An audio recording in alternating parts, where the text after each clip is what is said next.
Welcome inside the Hall of Fame. I'm Booker T, six-time world champ, two-time Hall of Famer. I got my man Brad Gilmore here. They call the boat right now. He's on location, guys. You can tell he's sitting in the back of a minivan or a little bus or something.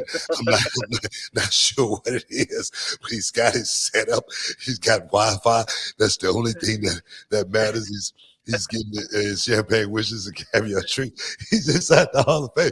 Coming to you from ESPN 975-925. Want to thank all the guys in the comments section, that's joining in as well today. All the super chatters. Give you champagne wishes and caviar dreams as well. But Bradley, how you doing, man? Where you at, man? Where you at? Right now, I'm in Miami, Florida. It's the missus. You got the L in there, Oh, AC's on. AC's on. AC's always on when I'm around. We're celebrating the missus' 30th birthday, so we've been out here all week. But I knew I had to carve a little piece of time out so I could step inside the Hall of Fame, like you say, get my champagne wishes and caviar dreams. I'm repping the H here, Book, and I will notice this. When I wear Astros gear and I'm in rival territory and rival territory airports, they definitely look at you different. They look at you different. They go, oh, here come one of them. Here come one of them Astro guys. You know what I'm saying? I can see it. I can feel it. They don't look at me no different when I put mine on. I think that I wear mine all the time. And they don't say nothing. Nobody looking or nothing. You know what I mean? So that could be. You got to be. That's on you, dog. That's on you. I just got to walk with a different kind of purpose. Your game, man. You got to walk with purpose. You got to have more of a power walk. You know what I mean? That McMahon, that Billy walk. I'm gonna tell you can tell by the way a man walk if you want to, No, I'm serious. If you want to try him or not, you can just tell by the way he walk. When I walk in, people go, okay. They just look down or look the other way or something like that. You know what I'm saying? So, yeah. But what's out there, man? It's one thing out there I want to clear up right now. It's not a whole lot of news out there. You guys, super chatters may have to keep us alive today. But there's one news story out there that I did want to talk about. And it was, I think I saw it on E-Wrestling News, and I think it said the CM Punk, Booker T says the CM Punk story may be a work. I didn't say that. I didn't say that. Did I say that, Brad? I say I defer. I say I defer. I don't want to answer a question like that. I say because it might be. And if it is, I say it because if it is, I don't want to be, speculating on it because it's their story. I say I want to ride along just like everybody else and see if, how this thing play out. If it is, a work, wow. I mean, it was a good one. If it wasn't, hey, it was another one of those things. But for me to try to speculate on it, there again, I don't want to be the one to put myself in those shoes to speculate on if, Marvel next movie is going to be a certain way as far as the ending goes. That's just me. Right. You know what I mean? I want to wait and watch the movie and see how it turned out. Thanos may come back. Right? We don't know. We don't know. We don't want to spoil it. But if you did know Thanos was coming back, how would you feel about it? Oh man, yeah, I feel what you're saying. It blows everything. It blows the movie away, So for me, so E-Wrestling News, I appreciate you putting my stories. I mean, I appreciate you. You know what I mean? I ain't gonna even throw no heat on you or anything like that. But make sure you don't put it out like that next time because I did not say the story, was a work. I did not. I did not say that at all. So I just want to clarify that. Well, and you know what? I'm glad for the clarification because sometimes, as we know, the headline can be slightly misleading. There was one recently that you and I had a great laugh over, which was the headline was Booker T supports intergender wrestling. Yeah. And then you click on the article and the literal quote says, I'm not really into the men wrestling the women or anything like that.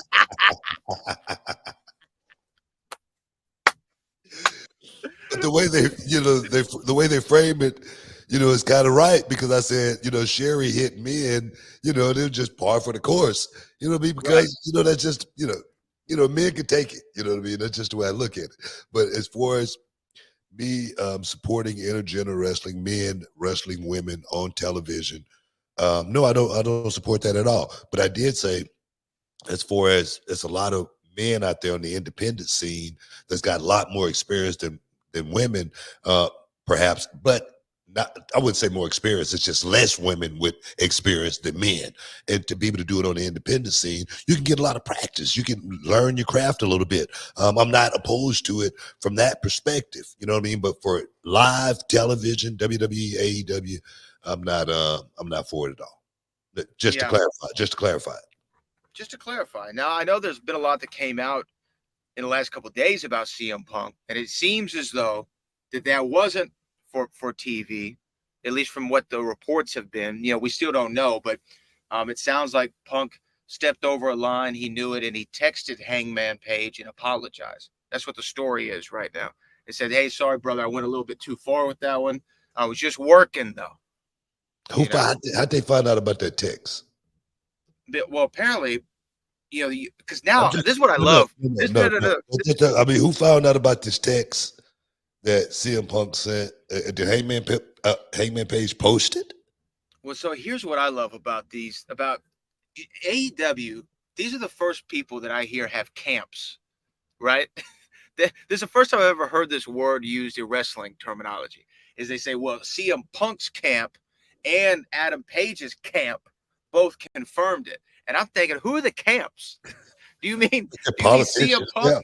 Yeah. Politicians. We've talked to the Page campaign, and he refutes the story. It's very strange that they have camps now. But yeah, apparently the camps are both talking to the media, and the media has confirmed it through the camps. Now, we do know that CM Punk has apologized via text before. That's something that he does when he feels that he may have stepped over the line. I actually, and you know, we are critical of Punk at times, but when I actually listen to the promo, I actually don't see anything wrong with it. I actually don't. Because, again, he's just laying the seeds to wait. Hey, maybe we can make some money with this down the road. You know what I mean? People want to see it. Let's chum the waters a little bit. Let me take a slight little dig at you. Because eventually they're going to have to work again. They're going to have to work again. And so I actually don't mind the CM Punk promo as much as some people do. But the whole thing about him telling people they can't show up to the building, if that's true, I think you've given the guy a little too much power. You know, you're not letting Nick Nemeth, you're not letting Christopher Daniels, you're not letting Adam Page show up to the building because you're there. That might be a bridge too far for me. Hey, man, you know, I don't know what's going on with that. There again, I don't know if that's rumor. I don't know if that's speculation. I don't know if people just making up stories. I don't know. I really don't. You know, I'm not there in AEW. I haven't heard any of the guys talking about it. You know what I mean? Only secondhand stuff. You know what I mean? And when you hear stuff, when you hear it like that, man, it's hard to really trust it until somebody get fired. I mean, I'm skeptical. You know what I mean? Until somebody lose their job. I'm serious. I mean, the fight, you know, that convinced me. You know what I mean? Sure. But hearing stuff secondhand, the promo on television, you know, that's a work. Anything that happens on television, it's just part of the game. It's part of the story, as far as I'm concerned. You know, so yeah. I agree with that, but we do have more to talk about other than just CM Punk. There's news on Edge. There's news on Lacey Evans. Cash Wheeler is in the news this morning with an unfortunate situation. There's a lot going on, Bo, but I know that we're getting close to finish. Hey, guys, stick around. You're in the Hall of Fame. We'll be back in a minute.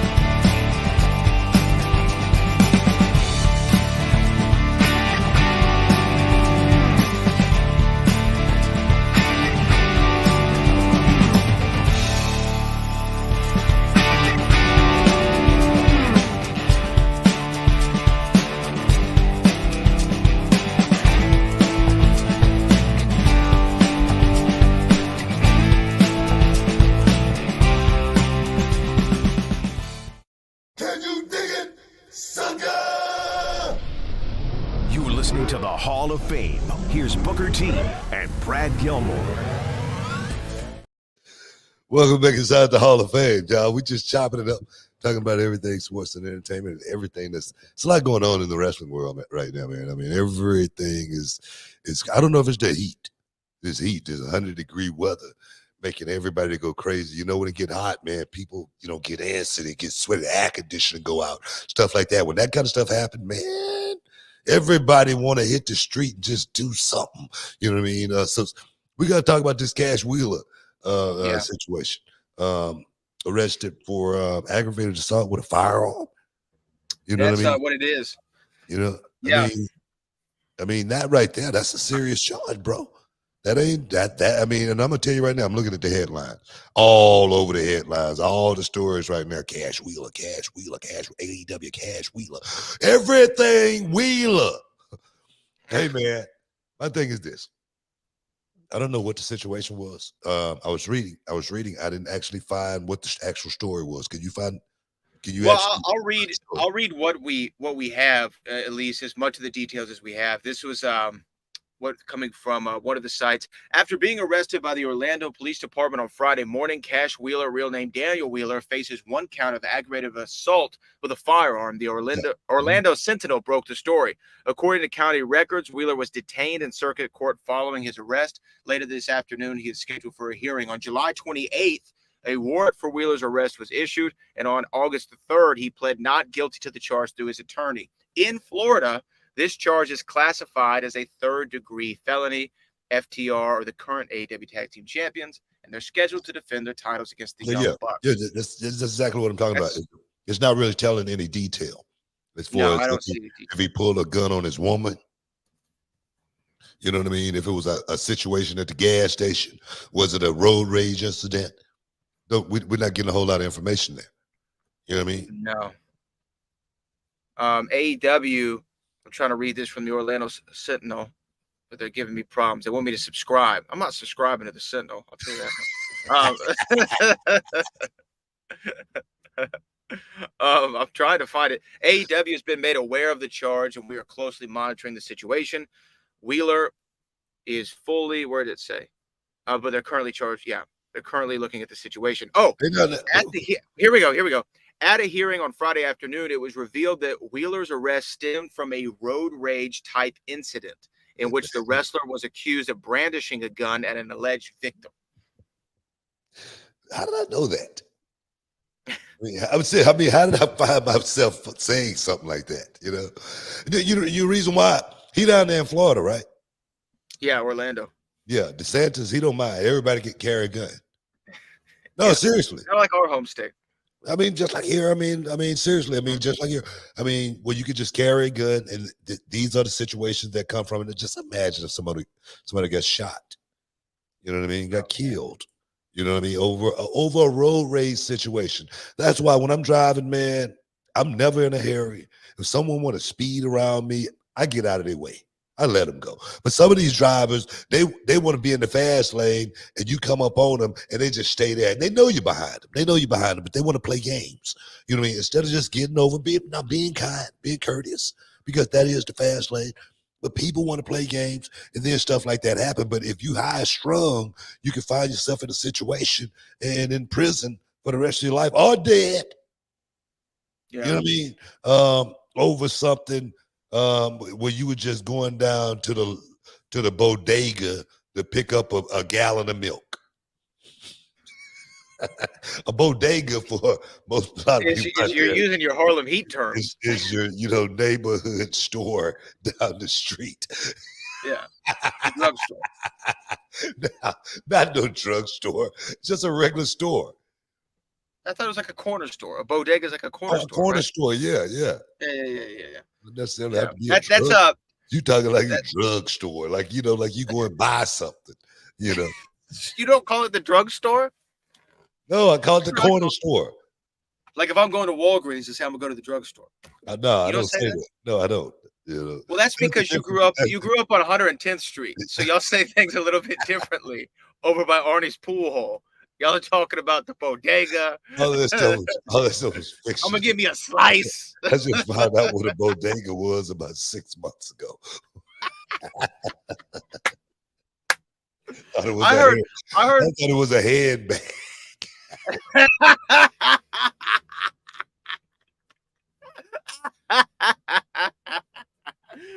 I got my bodega. I got my phone. I got I'm, my.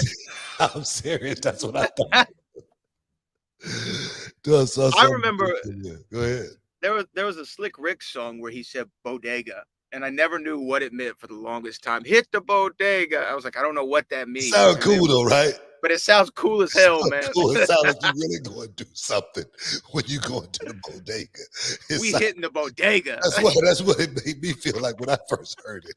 I thought it was something cool. I'm like, man, let me get down to the bodega. You know what I mean? It's the corner store. There's some hottie biscottis at the bodega. We gotta go. God, man, It sounds like the Copacabana. You know what I mean? It's like I back said, in New York. it sounds fun. It sounds like you want to get sounds up. It sounds like you want to get up in there quick, you know. So, But you're right about the road rage incidents, and I was actually going to ask you this. And obviously, Cash has his day in court. Innocent till proven guilty, all those things. But like being on the road as a wrestler, I mean, especially during your era where you're working all these house shows, 300 dates a year. And most of those time you're on the road driving from town to town. It's under 300 and unless they'll fly you. So I'm sure the boys, I mean, getting into a road rage situation could be very easy with just the amount of time that you spend on the road, right? well, I can tell you right now, I never got in a road rage incident where I had to get out of my car and pull out a gun on anybody in 30 years. Yeah. That just never happened. Just because there again, I'm not high strung and I don't have a gun in my car to where I want to, it bowls me and give me that power to where I want to get out of my car. That's the problem. People can say whatever they want to say, but that's the problem. That gun in the car gives you a whole lot of power. It does. You know what I mean? It makes you feel like you can, get out of your car and do something. And that's why he's charged. That's why he's, obviously, whatever happened, the incident diffused itself. And but if he brandished it, he got a problem. And and I'm gonna tell you right now, if he's brandished it and somebody got it on tape, like most people do these days, he's really got a problem.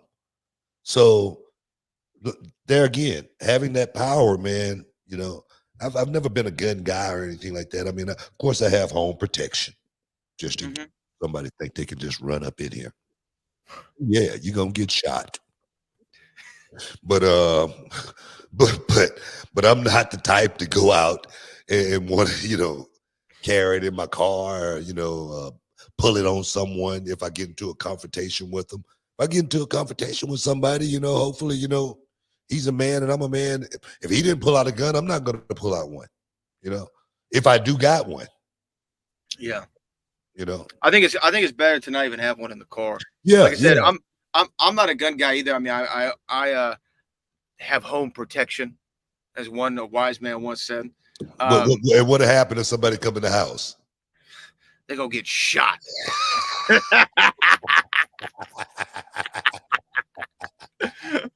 So you're looking at me all crazy when I say it. so you gonna do the same damn thing if somebody come in the house. But this is what I want to say. But I feel you on what you said about being in the car, because I for a short time, for a couple months, I carried it in the car with me, in the glove box, just as an in case situation. And I didn't like how it made me feel, to be really 100% honest. When I was in the car, I didn't like knowing that it was there, because it can change your psychology. It can change how you think and how you act. We got to take a break here in like a minute and a half. Let me give you a little story here. One time, I remember one time I went to McGregor Park. We used to hang there all the time. We used to go to McGregor Park all the time. And we used to hang on this one little spot. Well, it's like a little boulevard in the park, where all the cars come through, and then all the girls on one side and all the guys hanging out. And I remember this one day I went, and I had a pistol in both pockets. Okay, literally, had a little like a 22 and a 38, and and I had a sweatsuit on. This guy rode through, and he had his girl in the car with him. He had the T-tops off, and then these gangsters, these bad boys ran up on him and just snatched his gold off of his neck, right? And I had on like about 10 chains, all platinum, silver, and I was wishing this guy would run up on me and take my chain. And I probably wouldn't be having this conversation with you right now. He would have entered the Gankin zone. Well, and I would have entered the prison system for the rest of my life. You know what I mean? So that power I had that day, as a young kid, could have been a really, really bad day. Because there again, I had power and I felt like I wanted to do something to the guy who just did something to somebody else. But, I don't know, what I mean? And I'm wishing, that was to happen to me, just so I can do something stupid. So you can use your power. Just so I can use like I say, just so I can do something stupid. We got to take a break. You're in the Hall of Fame. We'll be back in a minute.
Welcome back inside the Hall of Fame, guys.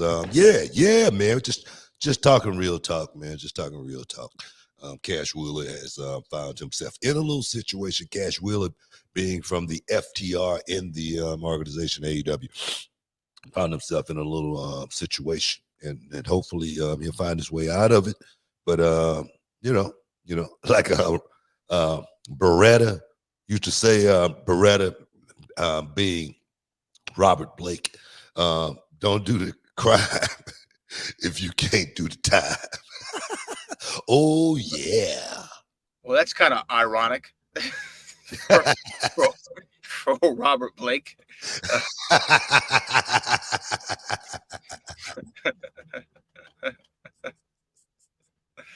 Oh, man. Well, you know what? We'll see. We'll monitor the Cash Wheeler situation. Apparently, he's cooperating with the authorities and all that. So we'll see what ends up happening there. Let's talk about though Lacey Evans. Yeah, it seems as though Lacey Evans is gone. Right. Her run in WWE is over. According to reports, her contract expired. She's been moved to the alumni section on WWE.com, which is the fans. That's where we go to see if it's real or not. If they go to the alumni section, we know it's a wrap for them. Lacey Evans seems as though this last run of hers, I guess from my estimation, maybe wasn't enough to get any kind of push behind her, get the crowd either behind her or against her in WWE. If the rumors are true that they just let her contract expire, didn't see a lot of value there to continue to put in the resources to try to get her to the next level, is what only one could assume. Yeah. Hey, man, it's tricky, man. It's tricky. You wonder, why didn't someone like Lacey Evans get over?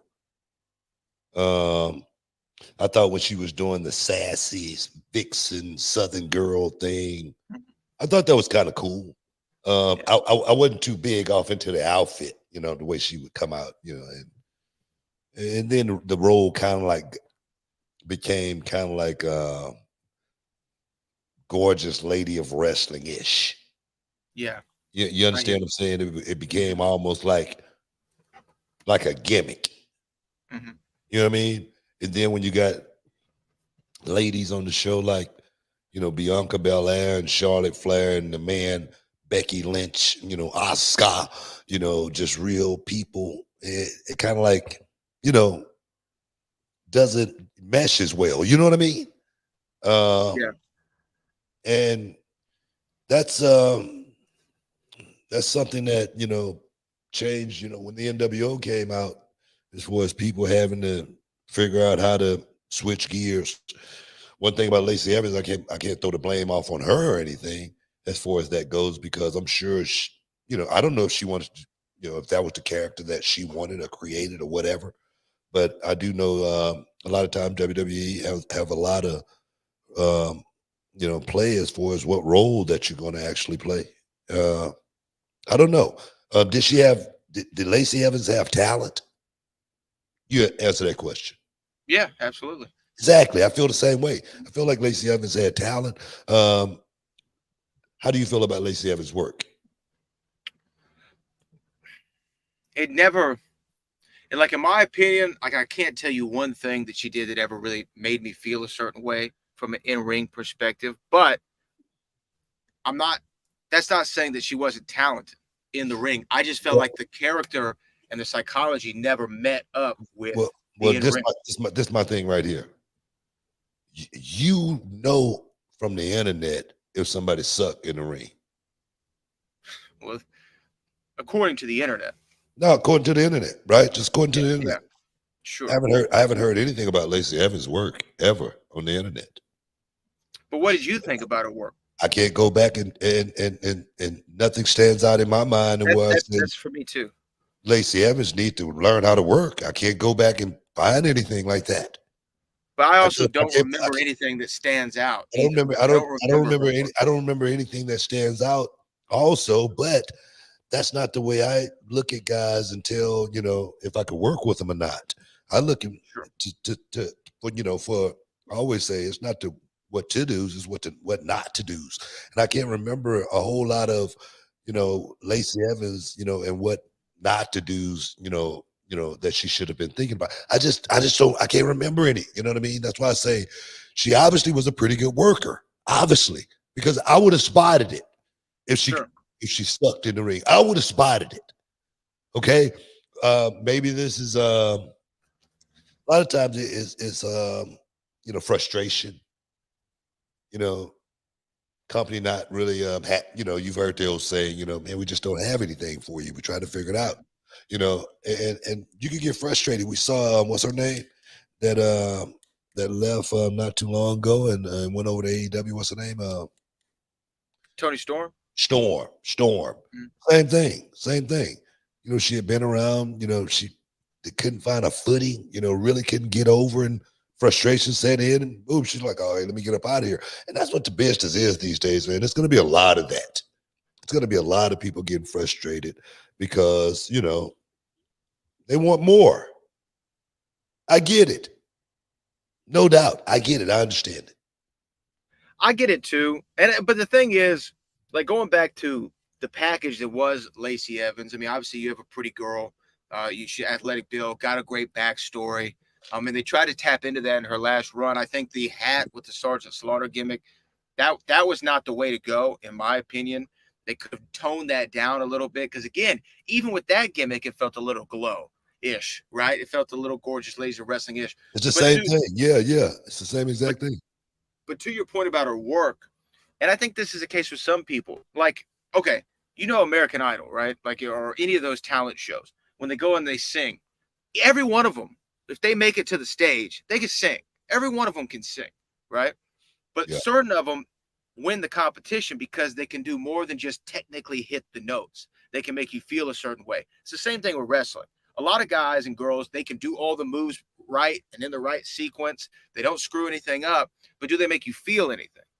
And I think that with Lacey Evans, I just never felt the connection. Now, I don't know if that's the work. I don't know if it's the character. I don't know if it's the whole presentation. But they were always trying to search for it and always trying to find it, and they just never did. And I'm not surprised by this news, but I'm also thinking you look at somebody like a Drew McIntyre who was doing the same exact thing for so long. He could work. He did all the moves right. His gimmick never felt like it connected with the audience. I never cared about Drew McIntyre until they dropped him. He got out of the 3-man band, reinvented himself somewhere else, came back a whole new person. And I looked at him in a whole different light, and I said, that guy needs to be the WWE champion, right? So that can happen to any of these people. It's just finding – it's all about timing too, and finding yourself as a performer. Yeah. I mean, like I said, I just think she was in a bad situation. And sometimes you just go with the flow. You just go with the flow. Like you said, I don't think the Army character was a good fit in 2023. We're not in any wars or anything right now. You know what I mean? It definitely, like I say, had that feel to where she was separate from the other top guys. The top bills, like I said, the Bianca Belairs, the Charlotte's, whatnot. And I thought she could have been, right in that same mix at one point in time. But the time off, I always talk about that, out of sight, out of mind. Time off is your worst enemy. With Lacey, I don't think we really got a chance to see any sustained run from Lacey Evans to where we can really remember it and go, man, she was freaking hot. You know what I mean? One of those hot as far as on a roll. Okay. On a roll, yeah. Okay, I just want to get that out there, just so people won't take that out of context. But yeah. Hey, I'm sad to see her go, man. But that's the way the old mop flop. You got to keep it sweeping, man. You got to keep. You got to keep it rolling. You got to keep it sweeping. But no, man. Like I say, man, I'm sad to see her go. Hopefully, she'll, have a hell of a future wherever she end up. But I do know Lacey Evans is mid-30s or something like that.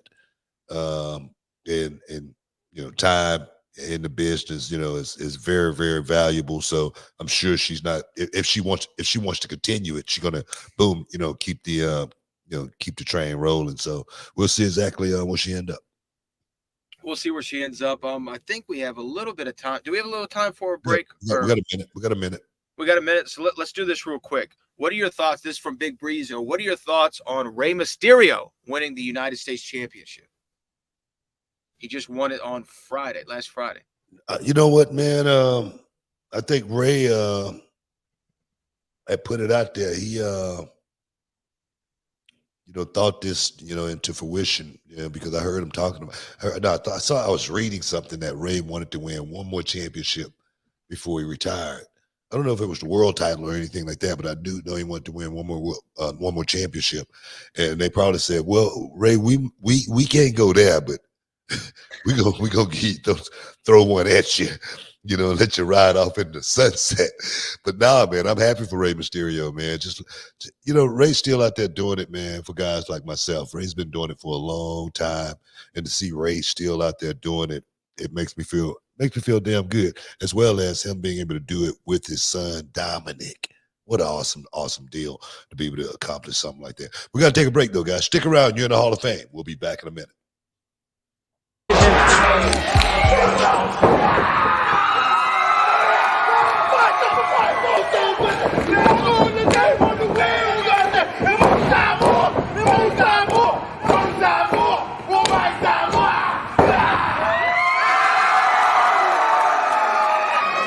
Yes, and it feels good to be back. For y'all that don't really know, this is exactly where the Usos started at, right here.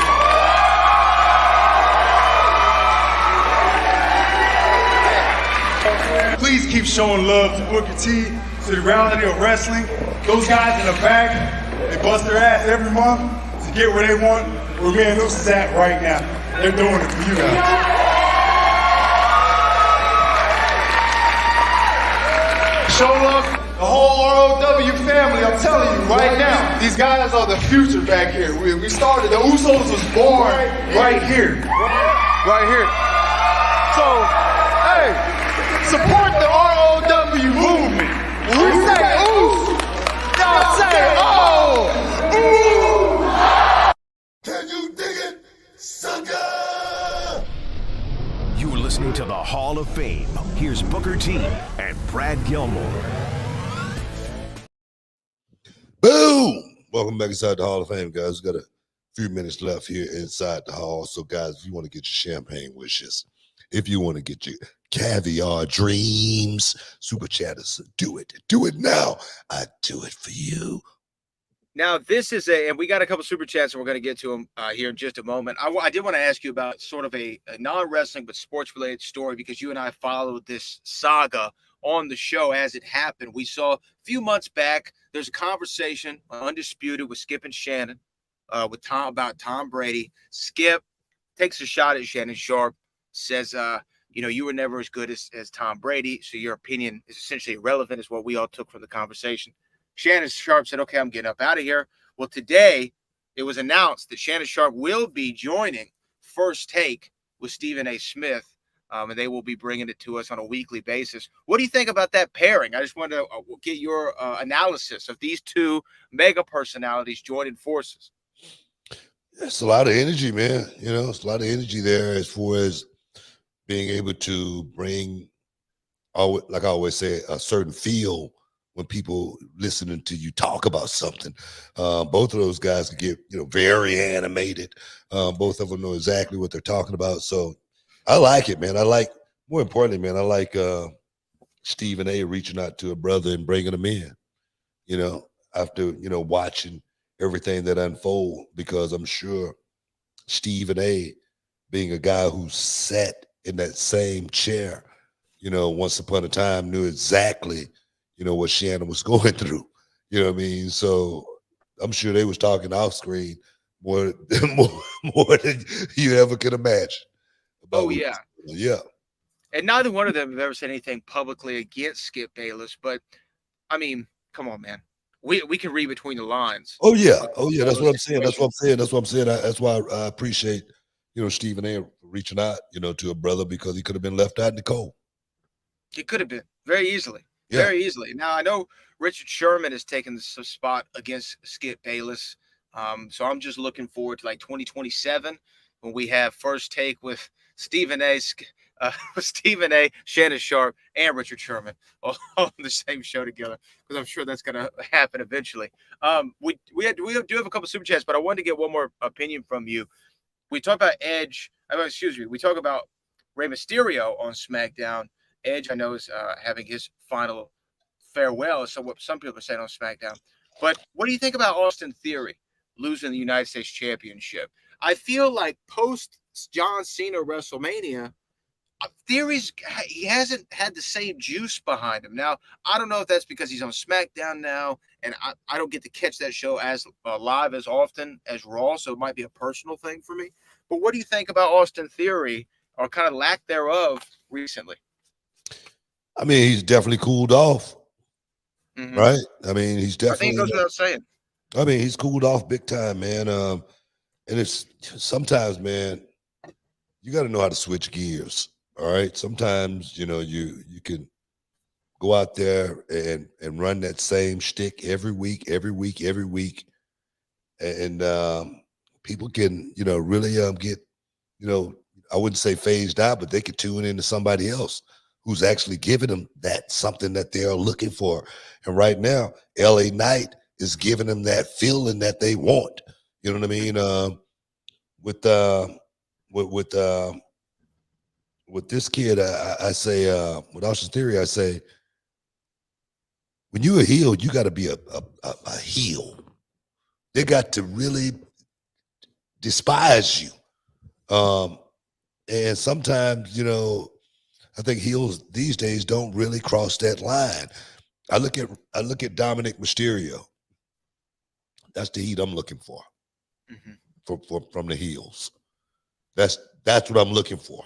I need the fans to not want you to be able to say one word because they despise you that much, and don't think,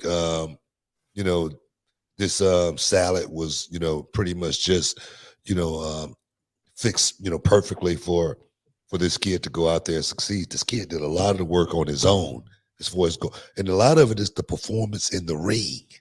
Man, it's like the wind. You can feel it, but you can't touch it. I really don't have time to explain it. I really don't. I'm serious. I really don't. But that's a big part of the problem. Well, we'll see what the future holds for Austin Theory, who I still think that he could turn this around and still be a big star for them. Hey man, look here. Let me put out a message, man. If anybody want to get over and they feel like they're lacking in something, call me. I tell them exactly what they need to do. Okay, all of them.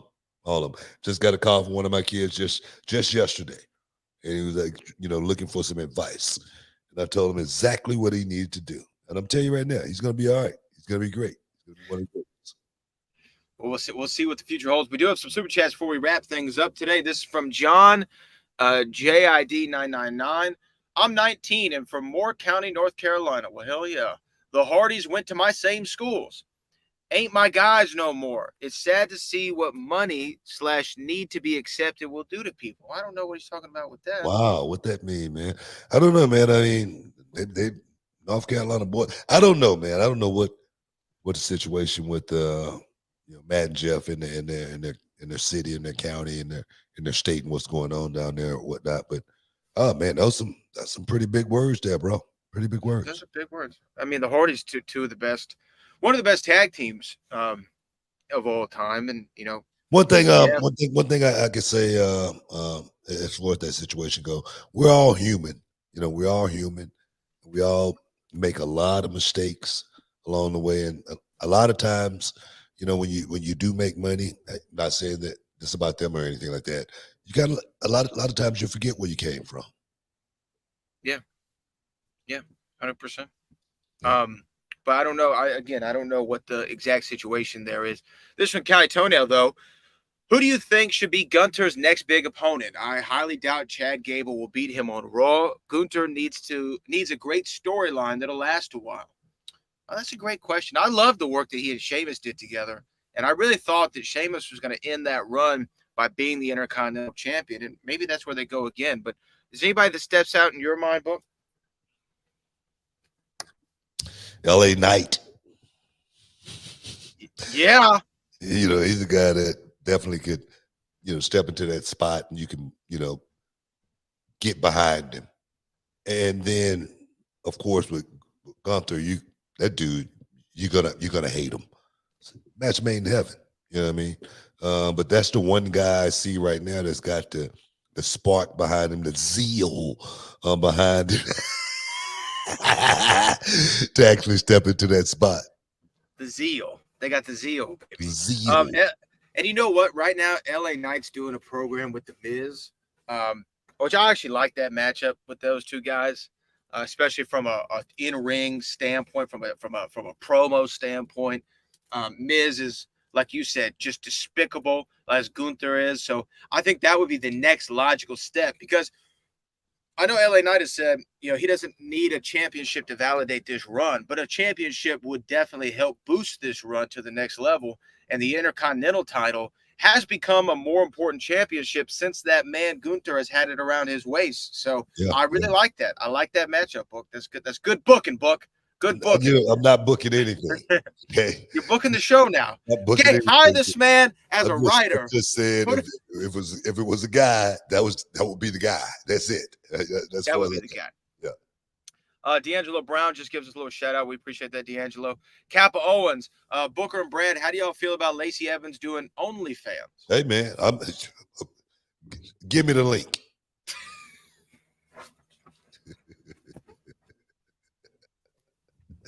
That should answer that question. He's supportive. He's supportive. He's supportive of it. Let's just say it that way. That's what I said. It. Yeah, you said, give me the link. You're supportive. This one comes from D'Angelo Brown. Should WWE do an ECW Hall of Fame next year for WrestleMania since it's in Philadelphia? No. Not at all. Why would they do that? I mean, that's what people think of wrestling in Philadelphia. They think of ECW. Yeah, I mean, should they induct someone who was actually in ECW, perhaps that was in WWE. That would be a Paul good Heyman. idea. But what are you going to do? Induct all ECW guys? That makes no sense. Makes no sense at all. No, I'm not for that either. I know we've talked about a couple guys. I think you floated the idea of Tommy Dreamer going in the Hall of Fame, or I think he floated the idea, and you backed it up. Yeah. I think that Tommy's a good choice. I think Paul Heyman is the best choice to go in the Hall Paul of Fame. Heyman, and who else? Who else we got? I mean, RVD's already in. Exactly. Is Raven's not in the Hall of Fame? Raven's had a Hall of Fame career. Raven would be a guy that I would definitely, give my approval. Give my stamp of approval. Raven was a hell of a talent, man. One of the guys that definitely I watched, and he made me feel a certain way when I watched him. All the way from Scotty the Body when he was in the Global Wrestling Federation. I mean, when he created the Raven character, and you go back and you watch those promos that he would do in ECW, instead of that, especially the angle that he and Tommy Dreamer had, where they were best friends at camp, right? And then they go earlier in the year. Tommy was like the pretty boy and the jock, and all the girls liked him. Raven was the outcast, and the way that they would set up those promos, that was actually some of the best stuff ECW ever did. Yeah, because sometimes those shows were hard to watch. Raven was a good wrestler too, man. Raven was great. He was damn good in the ring too. I mean, you're not gonna just say, for instance, nothing gonna stand out for me with Raven, but nothing stands out from a perspective to where I go, man, this guy need to work on anything. No, this dude was a damn good worker inside the middle of that square circle. I always respected Scott Levy. That's what I used to call him. Well, Scott, Monster Baby, that's what he brought up on the show. Monster Baby. And I'm going to get this man a contract. Get this man a contract. You was definitely, man. I mean, he was there, man. He was in the locker room. He heard some of the old quotes from Booker T. But we got to get out of here, man. We got to get out of here. We do. Real quick, last thing. Book and Brad, West versus him. Who you got? Book? These are your two guys. I'm going with Carmelo Hayes, man. I don't like, betting on the matches or anything like that. But that man, that boy Carmelo Hayes looking down on all of them, man. I mean, on top of the world, Ma! It's one of them type of deals with Carmelo Hayes. But we got to get out of here, man. I thank all the super chatters, man. Bradley, as always, man, all the heavy lifting, man. But I got to get out of here, man. I got a flight to catch. And guys, as always, peace. We love you. We out.